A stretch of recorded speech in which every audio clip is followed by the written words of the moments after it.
Verse 1 it says, "It came to pass in those days when there was no king in Israel, that there was a certain Levite staying in the remote mountains of Ephraim. He took for himself a concubine from Bethlehem in Judah. But his concubine played the harlot against him and went away from him to her father's house at Bethlehem in Judah and was there for 4 whole months. Then her husband arose and went after her to speak kindly to her and bring her back, having his servant and a couple of donkeys with him. So she brought him to her father's house. And when the father of the young woman saw him, he was glad to meet him. Now his father-in-law, the young woman's father, detained him, and he stayed with him 3 days. So they ate and drank and lodged there. And it came to pass on the fourth day that they arose early in the morning, and he stood to depart. But the young woman's father said to his son-in-law, "Refresh your heart with a morsel of bread, and afterward go your way." So they sat down, the two of them ate and drank together. Then the young woman's father said to the man, "Please be content to stay all night, and let your heart be merry." And when the man stood to depart, his father-in-law urged him, so he lodged there again. Then he rose early in the morning on the fifth day to depart. But the young one's father said, "Please refresh your heart." So they delayed until afternoon, and both of them ate. And when the man stood to depart, he and his concubine and his servant, his father-in-law, the young woman's father said to him, "Look, the day is now dawning toward evening. Please spend the night. See, the day is coming to an end. Lodge here that your heart may be merry. Tomorrow go your way early so you may get home." However, the man was not willing to spend the night. So he arose and departed and came opposite Jebus, which is Jerusalem. With him were two saddled donkeys. His concubine was also with him. They were near Jebus, and the day was far spent. And the servant said to his master, "Come, please, let us turn aside into the city of the Jebusites and lodge there." But his master said to him, "We will not turn aside here into a city of foreigners. We are not of the children of Israel, or we are who are not of the children of Israel. We will go on to Gibeah." So he said to his servant, "Come, let us draw near one of these places and spend the night in either Gibeah or Ramah." And they passed by and went their way, and the sun went down on them near Gibeah, which belongs to Benjamin. They turned aside there to go into lodge at Gibeah. And when he went in, he sat down in the open square of the city, for no one would take them into his house to spend the night.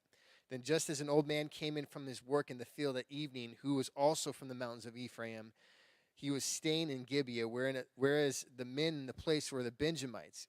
And when he raised his eyes, he saw the traveler in the open square of the city. And the old man said, "Where are you going, and where do you come from?" So he said to him, "We are passing from Bethlehem in Judah toward the remote mountains of Ephraim. I am from there. I went to Bethlehem in Judah. Now I'm going to the house of the Lord. But there's no one who will take me into his house. Although we have both straw and fodder for our donkeys, and bread and wine for myself and my female servant, and for the young man who is with your servant, there's no lack of anything." And the old man said, "Peace be with you. However, let your needs be my responsibility. Only do not spend the night in the open square." So he brought him into his house, gave him fodder to his donkeys, and they washed their feet and ate and drank. It's all good so far, but it's about to take a dark turn. Verse 22, "And as they were enjoying themselves, suddenly certain men of the city, perverted men, surrounded the door and beat of the house and beat on the door. They spoke to the master of the house, the old man, saying, 'Bring out the man who came into your house, that we may know him carnally.' But the man of the master of the house went out to them and said, 'No, my brethren, I beg you, do not act so wickedly. Seeing this man has come into my house, do not commit this outrage. Look, here is my virgin daughter and the man's concubine. Let me bring them out now. Humble them and do with them as you please, but to this man do not do such a vile thing.' But the men would not heed him. So the man took his concubine and brought her out to them, and they knew her and abused her all night. They raped her, is what that's saying, and abused her all night until morning. And when the day began to break, they let her go. Then the women came as the day was dawning and fell at the door of the man's house where her master was till light. When her master rose in the morning and opened the doors of the house and went out to his way, there was his concubine fallen at the door of the house with her hands on the threshold. And he said to her, 'Get up and let us be going.' But there was no answer. So the man lifted her onto the donkey, and the man got up and went to his place. And when he entered his house, he took a knife, laid hold of his concubine, and divided her into 12 pieces, limb by limb, and sent her throughout all the territory of Israel. And so much was all that all who saw it said, 'No such deed has been done or ever seen from the day that children of Israel came up from the land of Egypt until this day. Consider it, confer, and speak up.'"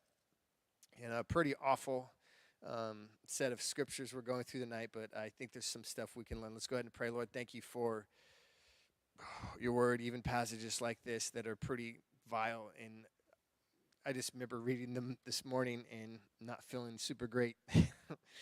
Not one of those encouraging passages that we might write on scriptures on our wall or hang up in our house. God, quite the opposite. But it shows the depravity of man and how far we can fall from your grace at times, because we are just in our hearts people who are pretty wretched. And God, we need you. And so, Lord, I pray tonight you'd be ministering to our hearts, Lord, just showing us who we are and what we need to change, and what, God, the work that you need to do to inhabit this place. And they ask you to be here tonight, speak to us, and we ask this in your name, amen. By the way, how was Jaden last week? Did he do good? I thought he was great. I listened to him online. I didn't tell him I was having Keyshawn record him, but I was like, I want to hear him. So my wife and I, she went to the Seattle hospital to have some kind of ear surgery done. If I was more responsible, I could tell you what the surgery's name is, but it doesn't really matter because you guys wouldn't understand it. But basically, they went in. There's a hole in her bone in her ear, and they filled it in with cartilage from her own ear, and then put a titanium rod in there. So it was pretty intense surgery, and she's doing better. Thank you guys for prayers who've been praying for her. Here's a passage. These are the final chapters of the book of Judges, and I was like comparable to some of the darkest passages in all of Scripture and literature, really. I mean, we read the account in the previous chapters just a couple weeks ago of Micah and his idol. If you weren't here, it wasn't that interesting. I didn't actually do that good of a study either, so don't go back and listen to it. But Micah and his idol and the betrayal and the whole thing with the Danites, that doesn't hold a candle to what these passages that delve into the wickedness and betrayal, and we just read about rape and murder. In fact, F.B. Meyer, he's a great thinker, theologian, commentator on Scripture. He's gone, but he recommended not reading these chapters. He actually told people, just don't read them. In fact, this is what he said about it. He says, it will be sufficient to ponder these words, which occur 4 times in the book, without reading further into this terrible chapter, which shows the depths of the depravity to which man may sink apart from the grace of God. And what he's talking about there is verse 1. He's like, you could just read verse 1, and that would be good. It came to pass in those days when there was no king in Israel. It's like, that right there is all you need to know. There was no king in Israel. Everyone did what was right in their own eyes, and things were going down. It was not good. And you know what? It's not that there was no king, because if you know the Israelite history, actually the king they had a government called a theocracy, where God was their king. And essentially what had happened was that not that God wasn't their king anymore, but they had abandoned him as their king. And that's what happened. You see what happens when a culture rejects God and his law. And I say this because we think that we're in times that are pretty unique, and I would just submit to you that this has been happening since the beginning. In fact, Ecclesiastes 1:9 says that which has been is what will be, and that which is done is what will be done, and there's nothing new under the sun. Like the fact that we have a culture that's depraved, and we can see things like this happening nowadays, doesn't mean that we've somehow arrived further down the road than other people. Sin is not a newfangled thing. People's rejection of God is nothing new. We've been rejecting God since the garden. And often we look at our culture again, how depraved it is, and we think about just the evil that's in the world, and we're like, this is as bad as it's ever been. And I think there are some things, aspects of it, like the justification for some people and what they do. We can justify, certain behavior and acts, and just even abuse of alcohol and stuff like that, and we'll justify those things, and we'll protect those people who've committed evil. They're not as punished as thoroughly as they might have been in ancient times, but there's nothing new. I mean, again, sin has been at its core destroying man and women from the beginning, and it's going to continue to destroy us until Jesus comes back and he rules and reigns with authority purposely and perfectly here on this earth. And again, why did this happen? Because there was no king in those days. Just like there's no king now. We have no king, at least not a king worth following. I don't care if he lives in Britain with a little hat or whatever. That's not a king. There's no king right now that's in the world that's worth following. And here in this chapter, you have mankind at his worst. And actually, I would say in these chapters, these last 3 chapters of Judges, which is interesting because here's a time period when you consider the history of Israel This is not too long after the Exodus, not too long after God had miraculously rescued his people from slavery, like seriously done some of the craziest things that ever happened on earth just because he wanted to show his love to his people, and then brought them into the promised land and conquered giants, conquered people who shouldn't have been able to be defeated. He brought them to a place of milk and honey and restoration and peace, and they should have been a period where the people were just thankful and blessed and happy, and yet that's not what happened at all. It was quite the opposite. Actually, it's gone off pretty off the rails here, as we're going to see. Instead, they were slowly self-destructing. Let's go ahead and read some again. It says, "And it came to pass in those days when there was no king in Israel that there was a certain Levite staying in the remote mountains of Ephraim.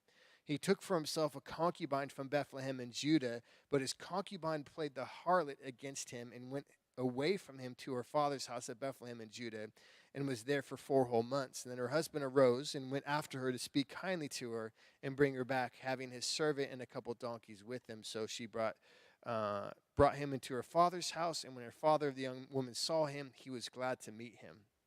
So before, I'm going to read this whole chapter, but there's some details maybe you missed as we were, just reading through it at the beginning. Right from the start, you recognize there's some issues taking place in this narrative. First, this Levite, who's from the priestly tribe, so he should be godly, he has a concubine. Now, if you're not familiar with that term, it's not quite a wife. It's basically like a legal mistress. And so there were some rights given to a concubine. Mostly she was used to, further his lineage, to give him male offspring. That was the purpose of a concubine. It was an object in his household to fill his sexual needs. The concubine had no rights as far as like inheritance or anything like that. She was not part of the family. And it was something that, in fact, all the nations around Israel practiced at this time.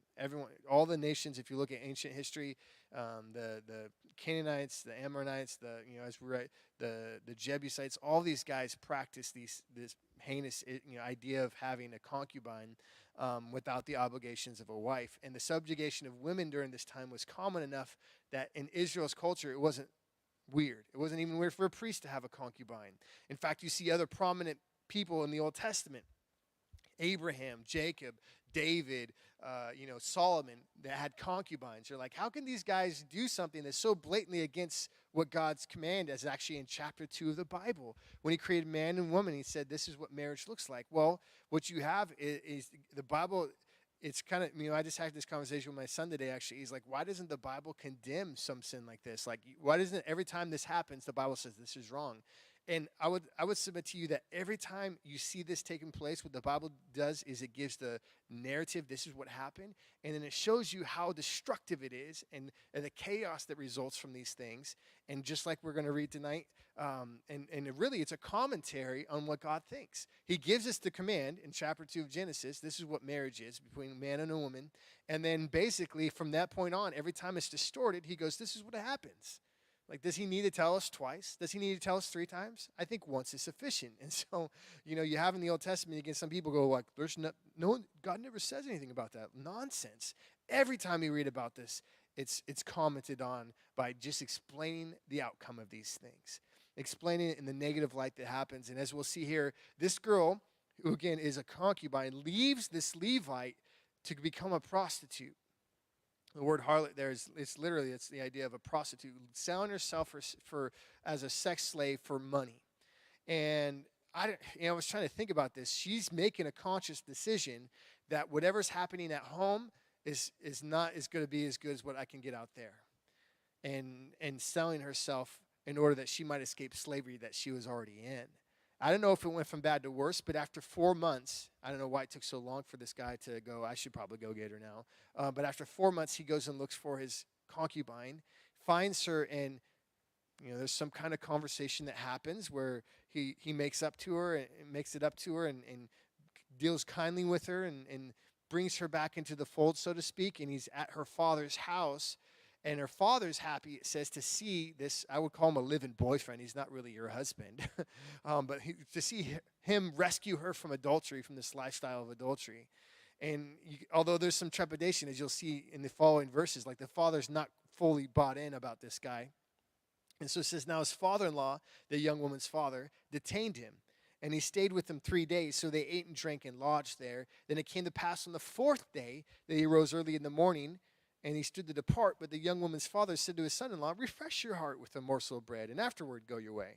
So they sat down, the two of them ate and drank together. Then the young woman's father said to the man, please be content to stay all night, and let your heart be merry. And when the man stood to depart, his father-in-law urged him, so he lodged there again. Then he arose early in the morning on the fifth day to depart. But the young woman's father said, please refresh your heart. So they delayed until afternoon, and so both of them ate. And then the man stood to depart, and he and his concubine and his servant and his father-in-law said, the young woman's father said to him, look, the day is now dawning toward evening. Please spend the night. See, the day is coming to an end. Lodge here, that your heart may be merry. Tomorrow go your way early, so you may get home. However, the man was not willing to spend that night, so he arose and departed and came opposite Jebus, which is in Jerusalem. With him were the two saddle donkeys. His concubine was also with him. Now, I'm not sure what the motivation of the concubine's father was. Perhaps he just wanted to spend a little bit more quality time with his daughter before he sent him off with this Levite who doesn't, consider him even to be her wife. Lesser than that, like, thanks, guy. But maybe he was like trying to vet this guy a little bit longer, kind of see who he was. But he's prolonging the leaving at this point. You guys saw that, right? There's 3 days that go by. He's going to leave, and the father like, let's just hang out a little bit longer. I'll make some food. And if you're a young married couple, you know the lure of a free meal. It's pretty exciting. My wife and I, we spent many days at my parents' house when we were first married. And so he's like, go ahead, stay, we'll eat. And so, they eat, and they're like, well, it's already like noon now. I don't really want to travel on a full stomach. So they stay the night. The fifth day, same thing happens. The dad's like, just go ahead. I made breakfast. It's already cooking. You guys just eat real quick. And they eat. It becomes noon now. And he's like, I got to get out of here, Dad. I got to roll. And this time he's convinced, like, we're leaving today. We're going to leave right now. And so they finally get up and they saddle their donkey literally, and they take off. Now, it would have made more sense to leave in the morning, to get the full day of travel, considering they weren't traveling via Uber or, bullet train. They were walking. And so, let's make the most of this day, especially while there's daylight out. And so they started in the afternoon, which was pretty dumb, and they couldn't get very far. In fact, the travel distance between where they were in Jerusalem, which is Jebus there, is only like 6 miles. And so they, it's like late afternoon, they'd walk 6 miles, and like, oh man, that's brutal. And so we should find a place to stay. And that's verse 11. It says, they were near the Jebus, and the day was far spent. And the servant said to his master, come, please let us turn aside into the city of the Jebusites and lodge in it. But his master said to him, we will not turn aside here into a city of foreigners who are not of the children of Israel. We will go on to Gibeah. So he said to his servant, come, let us draw near to one of these places and spend the night in Gibeah or in Ramah. And they passed by and went their way, and the sun went down on them near Gibeah, which belongs to Benjamin. Then they turned aside there to go into lodge in Gibeah. And when he went in, he sat down in the open square of the city, for no one would take them into his house to spend the night. So the first city they come to, again, is what would eventually become Jerusalem. It's not Jerusalem at this time. It's before Jerusalem was established. It was inhabited by a people known as the Jebusites, and they call it Jebus. And this place was not, I wouldn't say it's not kosher, but that's essentially what it was. It wasn't Jewish. It wasn't Israel. This was foreigners. And so the Levite in his mind is like, that's not even an option, okay? We can't stay in the city. This would be devastating for us, so let's just pack it. By the way, I think it would have been better had they stayed there, obviously, in the outcome of this chapter. But they decide to press on, and they go past a place called Ramah, and that wasn't too far, but they decided, let's travel a little bit farther, and let's go to this place called Gibeah. And it's a place that was the city of the Benjamites. Now, the tribe of Benjamin was the youngest son of Israel.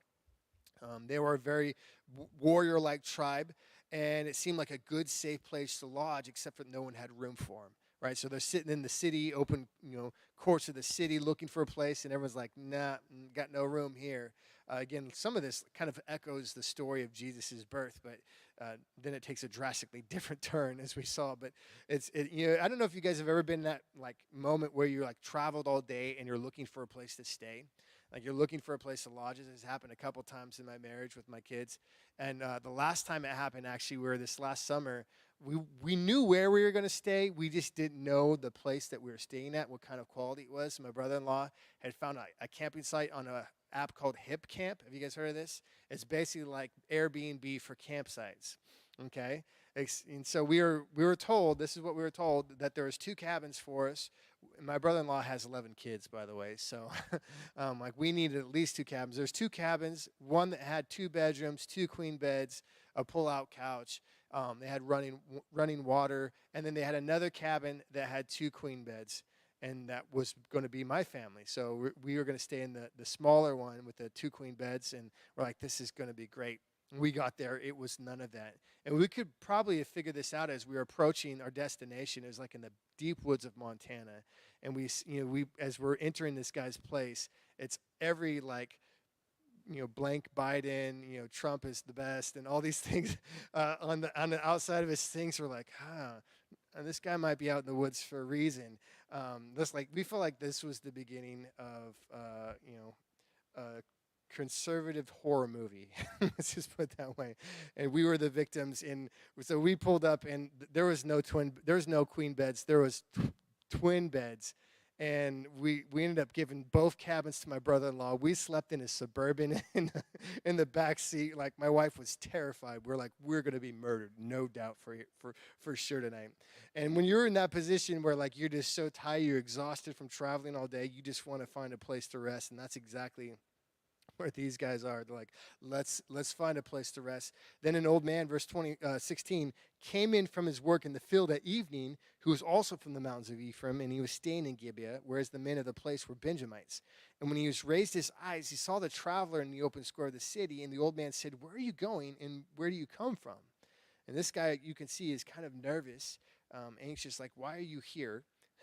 So he said to him, we are passing from Bethlehem in Judah toward the remote mountains of Ephraim. I am from there. I went to Bethlehem in Judah. Now I'm going to the house of the Lord. But there is no one who will take me into his house. Although we have both straw and fodder for our donkeys and bread and wine for myself, your female servant, and your young man who is with your servant, there's no lack of anything. And the old man said, peace be with you. However, let all your needs be my responsibility. Only do not spend the night in the open square. So he brought him into his house and gave fodder to the donkeys, and they washed their feet and ate and drank. Now, if you're familiar with Middle Eastern culture, this idea of hospitality, like really going out of your way for a stranger, is very commonplace. I've been in Israel a handful of times, and other Middle Eastern countries as well. And what they'll do a lot of times, especially if you're like in the marketplaces, they'll be like, come, brother, come into my market. And they'll want to sit you down and like serve you tea. Like, imagine if you walked into the Gap and they're like, come, sit down, let me serve you some tea. You'd be like, what the heck is happening? You would run the other way, right? Well, it's what they do in these countries. And to be able to like actually honor a guest is a great privilege. To bring someone into your house and care for them, like, it's a huge responsibility and privilege for these people. And so this guy he's seeing these travelers come from afar into his, actually he's not even from this town, he's from Ephraim as well, but he knows this town's reputation. And he goes, these people have nowhere to stay, I'm going to make sure they're taken care of. And so he intervenes and decides to help, even refusing their own supplies. They're like, we could take care of ourselves. He's like, no, I got this. And he washes their feet. I mean, some of these things are, again, echoing from the gospel, and it's like crazy. And this is probably the only positive thing we see in these final chapters. Actually, I was kind of challenged a little bit with this, just put this out there, that, how graciously accepting he was of people he didn't know. Like, he was willing to bend over backwards to help strangers, complete strangers. And how quickly are we at times, to dismiss those around us because it's inconvenient. And so just put that out there. And now this is all the good that we see in these chapters. From here on out, it just gets worse.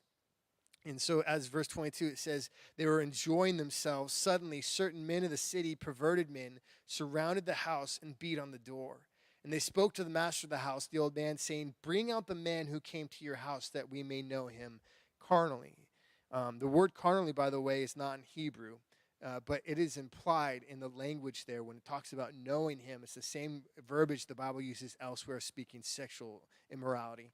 And this would be rape in this manner. And so he says, but the master of the house went out to them and said to them, no, my brethren, I beg you, do not act so wickedly. Seeing this man has come into my house, do not commit this outrage. It's like, all right, this guy's taking a stand. And then he says this, look, here's my virgin daughter and the man's concubine, let me bring them out now. Humble them and do with them as you please, but to this man do not do such a vile thing. But the men would not heed him, So the man took his concubine and brought her out to them, and they knew her and abused her all night until morning. And when the day began to break, they let her go. Then the morning, the woman, as the day was dawning, then the woman came as the day was dawning and fell at the door of the man's house where her master was till it was light. And if you are familiar with the story of Sodom and Gomorrah, there's actually a lot of interesting parallels between this account and the one in Sodom and Gomorrah in Genesis 17. And actually, I think it might be a little bit later, 18, 19. But the account echoes so much when the angels go to visit Lot.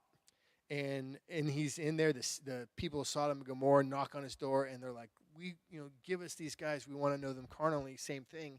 And at that point, Lot, instead of offering up his one virgin daughter and this other man's concubine, offers up both his daughters to these men. The difference is nothing ever happens in that story because the angels blind all these guys and they escape the city. And that's the end of Sodom and Gomorrah. If you've heard that term, it's reference to the city of absolute vile sin where these people were fleshly, and it got to the point where God just rained judgment down, and hell, fire, and brimstone came down and destroyed those cities. And it's pretty intense. This is along the same exact lines, except for what we feared in Sodom and Gomorrah actually took place, and it's pretty awful. The story goes from bad to worse. This hospitable Ephraimite, who again was living in this city of Benjamin, offers his own daughter and the concubine to these men in place of the stranger. Now, I don't know what that says about a man willing to give up his daughter for a stranger, but that nothing good as far as I'm concerned. Being a father of a daughter, I would let any one of you be raped before my daughter. I'm just being real with you guys. I love you a whole bunch, but no way would I ever give my daughter up before you. In the end, it's not the man's daughter that's taken, but the Levite's concubine, right? Which reveals some more of the character, I think, of the Levite. Here's a guy, again, who treated this woman so poorly and disrespectfully that she ran away to become a prostitute. He finally brings her back, and rather than defend her or stand up for her or honor her, he willingly offers her to be raped and give up her, humanity, if you will. It's just absolute cowardice. It's absolute the worst. And what happens to her as a result, she's raped all night long. Raped all night long to the point where she's dead when she comes back to the house. There's a passage years later, the prophet Hosea would write in chapter 9, referencing this. He says, "They are deeply corrupted as in the days of Gibeah. He will remember their iniquity. He will punish their sins." Now, he's speaking of the nation at that time, but he's referencing this event. He says, our culture is so corrupted, it's like the time that happened back there in the book of Judges.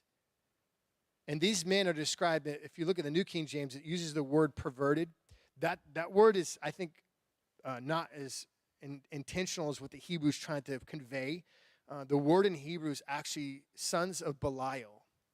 That's the term that's used there, sons of Belial. Belial meaning the devil. It's another name for Satan himself. These were worthless, good-for-nothing, unprofitable, wicked men. That's what the word Belial means, by the way. Worthless, unprofitable, wicked. They were the absolute worst of the worst, sexually perverted, carnal, feeding their lust without regard for anyone they offended, robbing them of their very humanity, which is often what happens when we objectify a person's sexuality. We rob them of their humanity. Rather than deem it as a sacred, deem them as sacred and precious as God does, we defraud our brothers and sisters. And resulting in this kind of wretched debauchery on some level or another, that's what happens when you justify this kind of sin and you claim this to be something as a result of passion, a result of lust.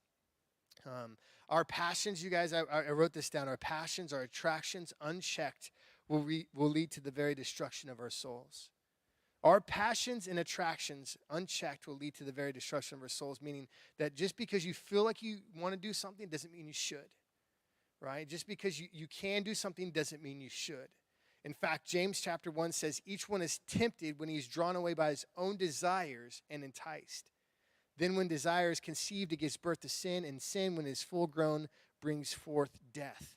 And there's a progression that James is speaking there that, there's sin that lies in every heart. There's sin, the seeds of sin, one theologian said, lies in every heart for every sin. And we can do with those things as we will. We can either say, God, I'm not going to go down that road. I'm not going to be drawn away and enticed by my own desires, not by the outward worldly desires or Satan, but by my own desires. I'm not going to be drawn away by those things, because if I allow those desires to be conceived, it's going to give birth to sin, and then that birth is going to bring forth destruction and death. And it's a pretty vivid picture James is painting in our minds for a reason, because this is the result of what happens when we play around with sin in our minds. It is birthed in some heinous, vile acts like this. Things that we see in our culture all the time, where women and men are raped, they're beaten, left for dead, where people can completely disassociate someone's humanity and their worth as a child or daughter, son or daughter of God, and just decide that they're not worth anything. They're garbage. Now, as an aside, I know there are those here tonight who struggle with same-sexual attractions, and I don't want you to take away from this passage that you identify with these vile men. I don't want you to go, well, that's me. I have these same kind of, the word perverted. We use that word like to describe people we think are really screwed up, but the word means twisted, and I think that's what it is. It's a taking of something that's good, the sexual expression inside of marriage, and twisting it. And what we have to do as believers is recognize what was the good purpose. What did God intend for this? And when the Bible, I understand the Bible, and you guys know this, the Bible clearly condemns the homosexual lifestyle. But understand here that when someone is struggling with same-sexual attraction or whatever it is, their sin is no different than anyone else's sin here tonight. Satan would have you believe, because your struggles are different, that you're alone in this, like no one else can relate to you, and that you're the only one who's ever experienced things like this. And I will say this, you're not. Trust me, we are all sinners, you guys, in need of God's saving grace. We are all insufficient to live out a life of holiness apart from the power of the Holy Spirit. And a tactic of Satan, Belial, is to make us think we are the only ones who struggle. We're the only ones having these thoughts. And how could we do these things? How could we have or entertain these thoughts? Like we're so worthless and no one cares about us and God hates us. It's not true. I guarantee if we had full transparency tonight, and I'm not going to do it, but if we had full transparency tonight, if I asked an honest question and said, how many of us are struggling sincerely with sin? And we all raised our hands tonight, you'd be surprised how many people in this room are struggling. And it doesn't matter, I'm not talking about just sins in sexual nature. It could be sneaker sins like pride or lust or greed. It's like, gossip, those kind of things. We would go, yeah, wow, there's a lot of people in here who are struggling in different ways than me, but is struggling just as intensely as I am. And all these sins teach us is that we need a Savior. So desperately, we need a Savior. You can't control who you're attracted to, but you can control how that expression is made. Right? And so self-control is required in nearly every aspect of the Christian walk. Everything we do requires self-control. So consider that for a moment. Like when God calls you into a relationship with him, it begins with going, okay, God, I have to basically conform my desires and my attitudes towards yours. And that, again, all of it, whether it's someone who cuts me off in traffic, how I respond to it, or whether someone says something nasty to me or attacks me verbally, I have to respond to it, or injures me personally. It could be something, just simple interactions between human beings. We have to respond to these things with self-control. We don't just get to act out and react however we want. And from how we respond to these things, in fact, Galatians 5 talks about the fruit of the Spirit. You guys are probably familiar with that passage. But these are things birthed from the Spirit as we follow God and we are filled with the Spirit. It says the fruit of the Spirit is love, joy, peace, long-suffering, kindness, goodness, faithfulness, gentleness, self-control. Against such there is no law. And I know self-control is last on that list, which might make you think it's the least important. But I think it's by emphasis. Like lastly, God's going in self-control. As you follow God and you rely upon his Spirit, you're exercising self-control in all aspects of your life, not just in overt outward sins, especially those of the mind and of the heart, going, God, you know what? I know I'm going down a path that's not going to be good for me. And I know it's going to be bad. And give me self-control. Help me to have thoughts that are pure. Help me to live a life that is godly. And I don't have more time to spend on this tonight because we have 2 more chapters to cover. But any one of my leaders, myself included, would love to chat if you guys are struggling or just want to have prayer for your tonight afterwards. Because again, I believe one of the greatest lies Satan has foisted in our culture is that your sin is different. And it's not. Don't leave here tonight believing that lie. The end of the chapter, and again, we're going to get into the next chapters too, so we got to roll along. But it says, then her master arose in the morning, opened the doors of the house, and went out to go his way. There was his concubine fallen at the door of the house, and her hands on the threshold. And this guy's a jerk. He said to her, get up and let us be going. But there was no answer. So the man lifted her onto the donkey, and the man got up and went to his place. And when he entered his house, he took a knife, laid hold of his concubine, limb by limb, and sent her throughout all the territory of Israel, so that all who saw her said, no such deed has been done or seen from the day that the children of Israel came up from the land of Egypt until this day. Consider it, confer, and speak up. And they're not talking about what just took place with the concubine. They're talking about cutting her up into 12 pieces and sending her body out to the 12 tribes. They're like, that's nuts. And, we see this in movies sometimes where people will send body parts in the mail or something. They'll open a basket, there's someone's head.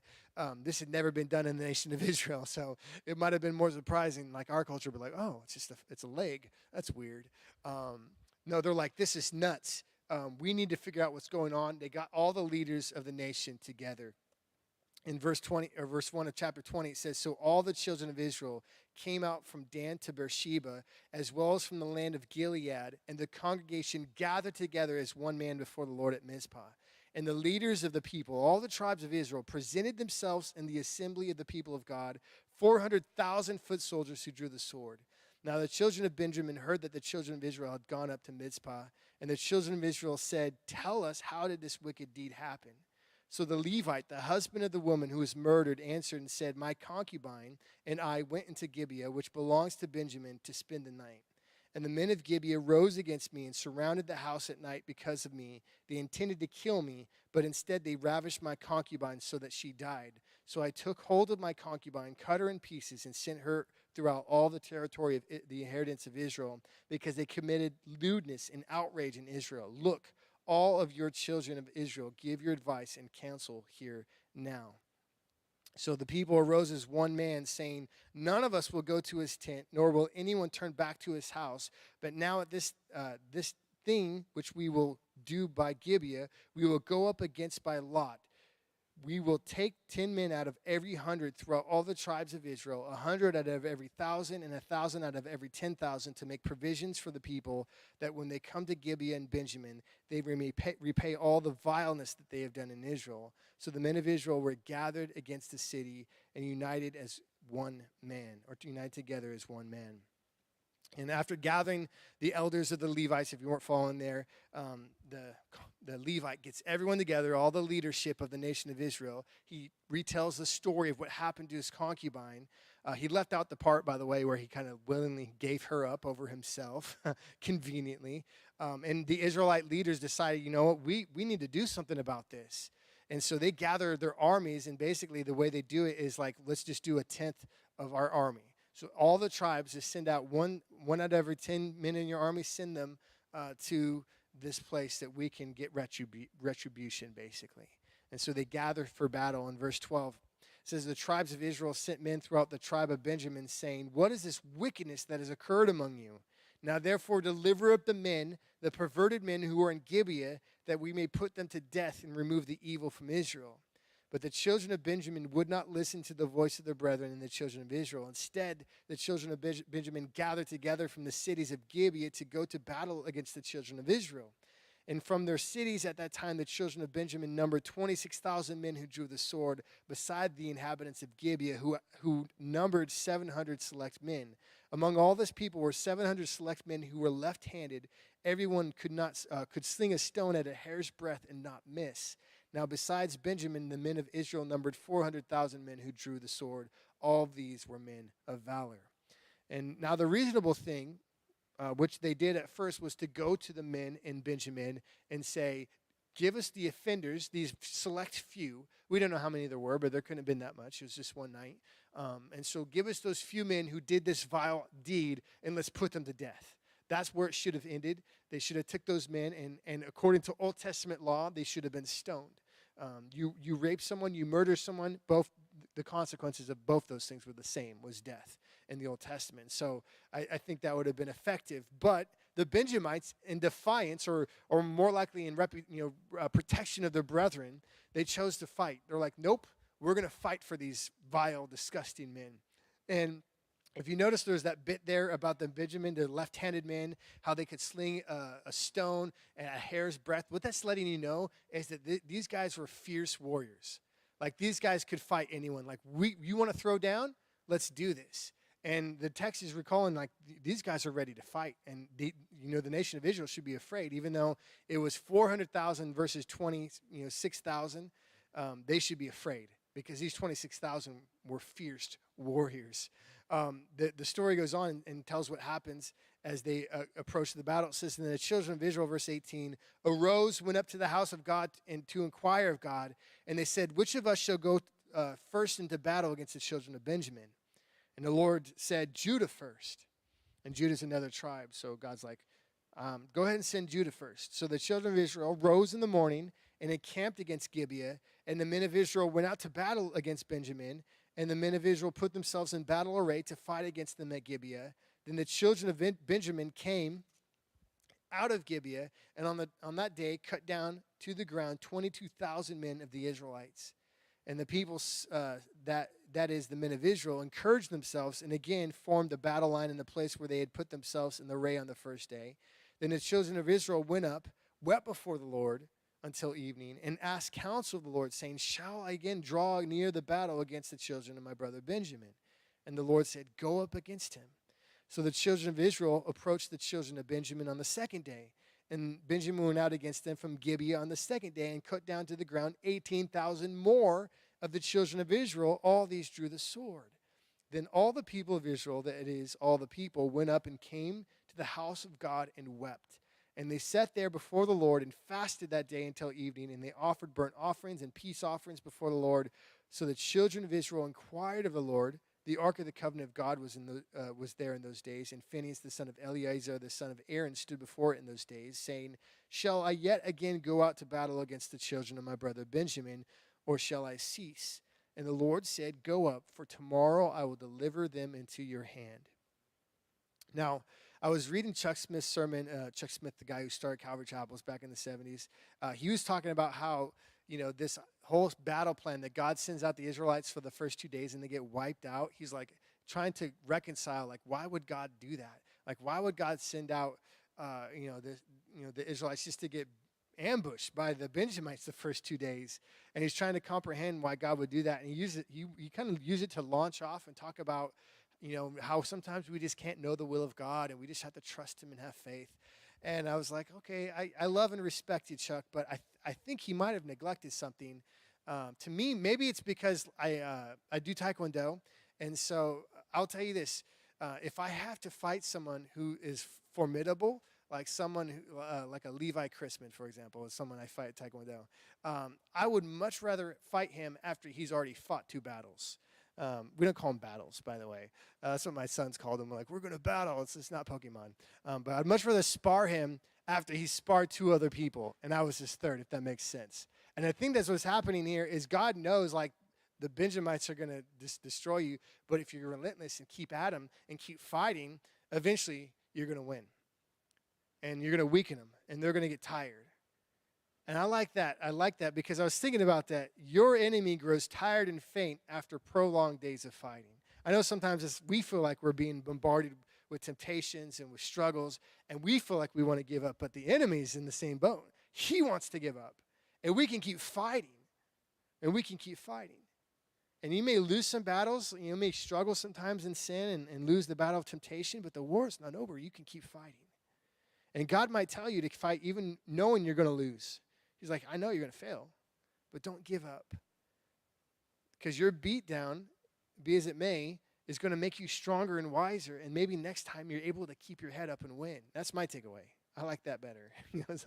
I like the fact we can keep fighting, we can keep going, because eventually God's going to say, at the end of verse 28, go up, for tomorrow I will deliver them into your hand. He's going to be on your side. The passage ends, there's quite a few verses, but I'll read it. It says, then Israel set in ambush all around Gibeah, And the children of Israel went up against the children of Benjamin on the third day and put themselves in battle array against Gibeah as at other times. The children of Benjamin went out against the children of so the children of Benjamin went out against the people and were drawn away from the city. They began to strike down and kill some of the people, as at other times, in the highways, one of which goes up to Bethel and the other to Gibeah, and in the field about 30 men of Israel. And the children of Benjamin said, they are defeated before us as at first. So at first, this third day looks very similar to the first two. Benjamites are having, this coming out strong. They have a huge lead at halftime, and yet they are the Chargers, and they're about to get blown out of the water by the Jaguars. It says, but the children of Israel said, let's flee and draw them away from the city to the highway. So all the men, verse 33 of Israel, rose from their place and put themselves in battle array at Baal Tamar. Then Israel's men in ambush burst forth from their position in the plain of Gibeah. And 10,000 select men from all Israel came against Gibeah, and the battle was fierce. But the Benjamites did not know that the disaster was upon them. The Lord defeated Benjamin before Israel, and the children of Israel destroyed that day 25,100 Benjamites. All these drew the sword. So I told you there's 27,000. It was just under that number, actually, but they destroyed they just wiped this entire army out that day. And it says, verse 36, the children of Benjamin saw that they were defeated. The men of Israel had given ground to the Benjamites because they relied on the men in ambush whom they had set against Gibeah. And the men in ambush quickly rushed upon Gibeah. The men in ambush spread out and struck the whole city with the edge of the sword. So they didn't just kill the warriors. They went to the city and killed everyone in the city. Now the appointed signal between the men of Israel and the men of the ambush was that they would make a great cloud of smoke rise up from the city, whereupon the men of Israel would turn in battle. Now Benjamin had begun to strike and kill about 30 of the men of Israel, for they said, surely they are defeated before us as in the first battle. But when the cloud began to rise from the city in the column of smoke, the Benjamites looked behind them, and there was the whole city going up in smoke to heaven. And when the men of Israel turned back, the men of Benjamin panicked, for they saw that the disaster had come upon them. And if you didn't follow that strategy, what had happened is the Israelites let them think they were winning, as in the first days. And meanwhile, they set an ambush on the city behind them. They killed everyone in the city. They burned it, and then as the smoke went up from the city, they turned around, the Israelites did, to start fighting with the Benjamites again. The Benjamites were like, what's going on? They turn around, they see the smoke in their city, and they basically lose all hope. And the Israelites just go through and wipe them out at that point. It says, therefore, verse 42, they turned their backs before the men of Israel in the direction of the wilderness, but the battle overtook them. And whoever came out of the cities, they were destroyed in their midst. They surrounded the Benjamites, chased them down, and easily trampled them as far as the front of the Gibeah toward the east. And 18,000 men of Benjamin fell. All these were men of valor. They turned and fled toward the wilderness to the rock of Rimmon. They cut down 5,000 of them in the highways. Then they pursued them relentlessly up to Gidom and killed 2,000 of them. So all who fell of Benjamin that day were 25,000 men who drew the sword. All of these were men of valor. But 600 men turned and fled toward the wilderness to the rock of Rimmon, and they stayed there in the rock of Rimmon for 4 months. And the men of Israel turned back against the children of Benjamin and struck them down with the edge of the sword from every city, men and beast, all who were found. They also set fire to all the cities they came to. And so the nation of Israel went ham on these guys, didn't just kill them. They went back and killed their family, their livestock, burned their cities. The only one who survived were these 600 men who fled to this place called Rimmon, where they were basically in the wilderness in a cave for 4 months. And so almost the entire nation of Benjamin, and you call it a nation, it was a whole tribe, but it was a huge number of men, you're trying 30,000 plus people, because women and children, probably more like 60,000 plus people, all wiped out by the nation of Israel. And all that's left now is these 600 men. And again, this chapter ends with a description of battle and how Israel eventually beats them. And one of the strategies they employed again against these guys was to make them lose hope. As they turned around, they saw their homes being burned with fire. They thought of their loved ones are like, all hope is lost. And they immediately started losing the battle. They were like, up to that point, they're like, we're invincible. We're going to knock these guys down. But hope, you guys, it's a powerful weapon, man. It's a powerful weapon. Equally powerful when it's used correctly, when we have hope as believers, but it's, the enemy will use hope to or actually use things like this, situations like this in our life to rob us of hope. There's a rule in the special forces. It's a rule of three. You can survive for 3 weeks without food, 3 days without water, 3 minutes without air, but you can't survive 3 seconds without hope.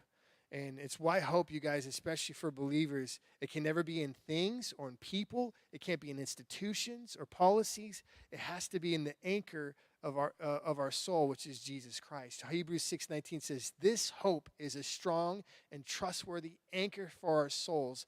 It leads us through the curtain to God's inner sanctuary." Like the only thing that's going to ground someone who's going through some chaos like this in their life, and I'm not talking like warfare where your family's being killed, although that happens. I mean, there have been believers who've gone through this exact thing, and the only thing that got them through it was the hope of Jesus. But I'm talking about just ordinary circumstances, tragedies that happen in our lives. The only thing that will allow you to persevere is the hope in Christ, hope in Jesus. He's the only hope we have, and that's the only thing. This chapter, again, ends with utter destruction of Benjamin. He's down from 25,000 plus soldiers plus people. Now they're down to 600 men who've escaped. And that leads to the last chapter of Judges. It says, "Now the men of Israel," stay with me here, we're almost done. "Now the men of Israel swore an oath at Mizpah, saying, 'None of us shall give his daughter to Benjamin as a wife.' Then the people came to the house of God and remained there before God till evening. They lifted up their voices and wept bitterly and said, 'O Lord God of Israel, why has this come to pass in Israel that today there should be one tribe missing in Israel?' So it was the next morning that the people rose early and built an altar there and offered burnt offerings and peace offerings." And this oath that these guys make at the beginning of chapter 21 is basically, we are not going to give any of our daughters to the Benjamites, these 600 men who are left, because there's no women left at this point. And so they're going to die. And because of that, the nation is not going to be whole anymore. We're going to go from the 12 tribes of Israel down to 11. Essentially, this was a civil war that had taken place and almost wiped out an entire son of Israel. And they see how, actually, this is not a good outcome. Like, we thought this was going to turn out better. It's like war. We always thought war was a good solution. It was not. And they ended up almost wiping this tribe out, which would have been devastating for a number of reasons. But this could be a situation that just ended up paralyzing the nation for years. And so these guys make an oath, which, by the way, I don't think they should have done. In fact, Ecclesiastes 5:5 says it's better not to vow than to vow and not pay, right? So it's like, let's just not make oaths. Jesus said the same thing, let your yes be yes, your no be no. Let's just not go around making promises. Let's just be people of our word. And here the Israelites vow, we're like, we're not going to let the Benjamites have our daughters. And immediately they regret it because they go, that means our nation, as the 12 sons of Israel, that is no longer a thing. And so this is what happens, you guys. And I'm sorry it gets worse. The resulting solutions are so much worse than the problem required.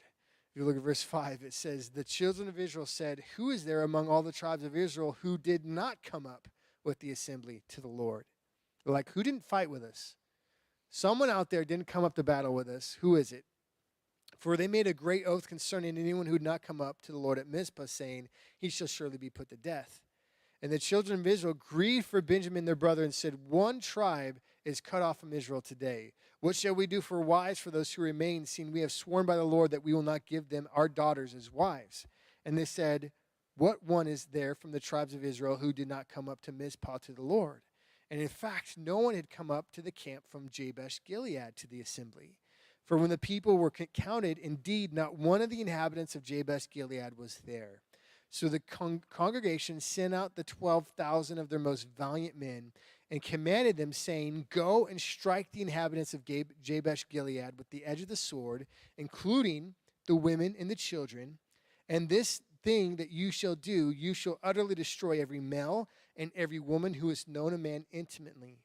So they found among the inhabitants of Jabesh Gilead 400 young virgins who had not known a man intimately, and they brought them to the camp at Shiloh, which is in the land of Canaan. Then the whole congregation sent word to the children of Benjamin who were at the rock of Rimmon and announced peace to them. So the Benjamin came back at that time, and they gave them the woman whom they had saved alive of the women of Jabesh Gilead, and yet they were not found enough for them."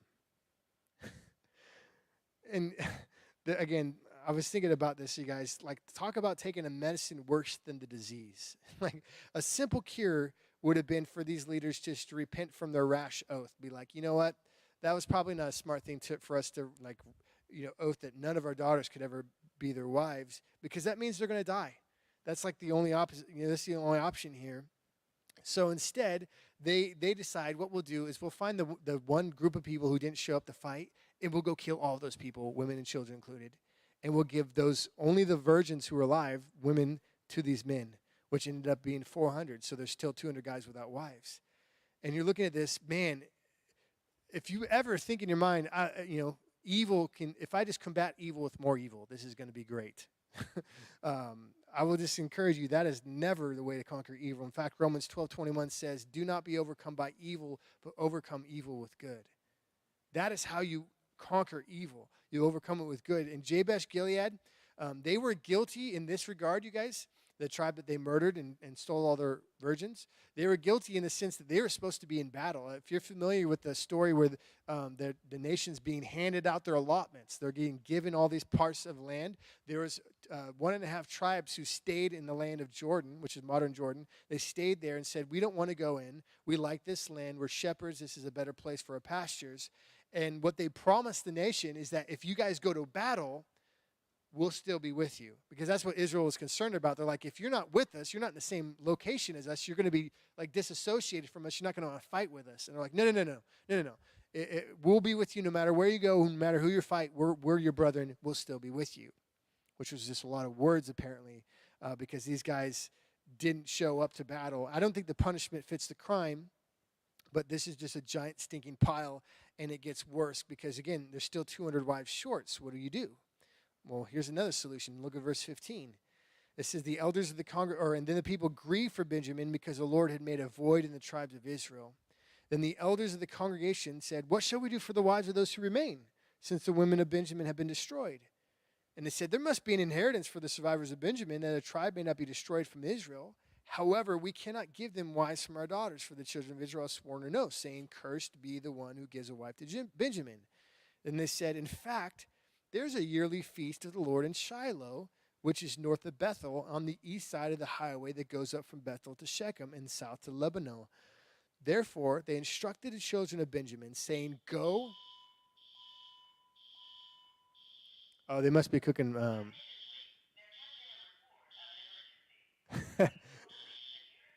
They're cooking up some French toast in there, and it is going down right now. Punch your code in there. Open those doors. All right, got it off. Nope. I've never heard that alarm go off. This is so helpful. Everyone run to the exit! No, it's like. Keep punching your code in, Michael. Can you punch your code in?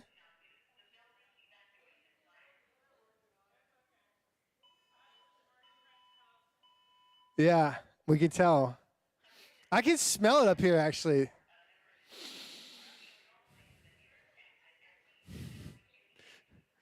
Go punch your code in, Michael, in that thing. I think it shuts it off. We're so close. Oh.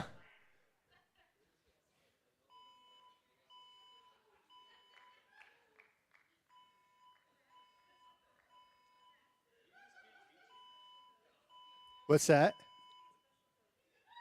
It needs to be a special code? I don't know. Cheryl's on the phone with someone.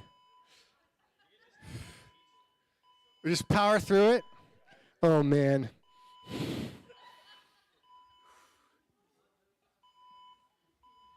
All right, just pretend like that lady's not telling us to exit the building. I don't know if that's good doctrine. Like, ignore the warning signs. The blinking lights and the lady keep telling us, find the nearest exit. I bet the fire department is on their way. I have no doubt. They're going to be like, what are you guys doing? We ignored the lady's commands.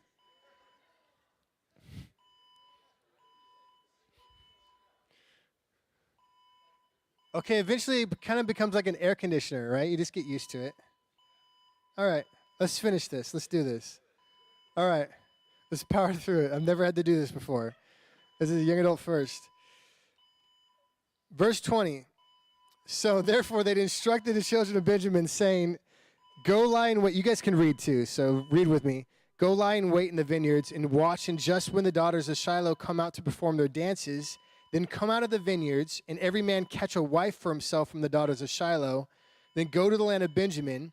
Then shall be when the fathers or brothers come to us and complain, that we will say to them, be kind to them for their sakes, because we did not take a wife for any of them in war. For it is not as though you have given women to them at this time, making yourselves guilty of your oath.